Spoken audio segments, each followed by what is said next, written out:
Despite only being the second example of a regeneration story, the show's already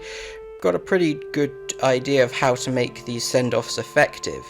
While the episode probably doesn't need to be 10 parts long, it does drag at points, I still think the concept of the Dr. Jamie and Zoe being trapped in these war zones, going back and forth, and basically being out of their depth and trying to destroy the plans of the warlords on their own, and so the Doctor is forced to give up his runaway and call the Time Lords for help, even though he knows it could probably cost him his life.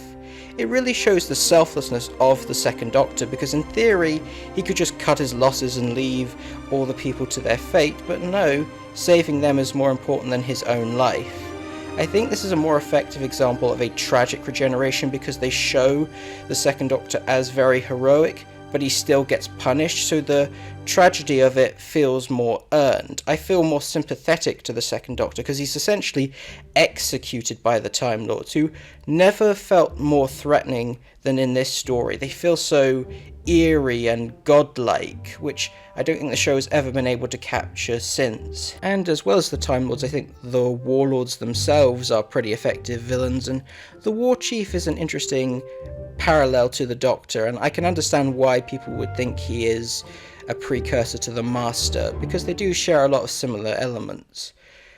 I think what makes Jamie and Zoe's departure all the more tragic is the fact that they're given multiple opportunities to leave early, but because they're so loyal, especially Jamie, they stick to him right to the very end,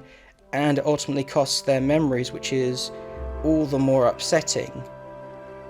I think they do a pretty good job at making the Doctor's exile feel shocking, because they had been laying the groundwork for it across multiple stories. It feels earned and not out of place. So you have that right balance of tragedy, but not making it too jarring, because ultimately, as much as the 60s wanted to be more creative with Doctor Who, you can tell that they were really struggling and the show needed a bit of a reinvention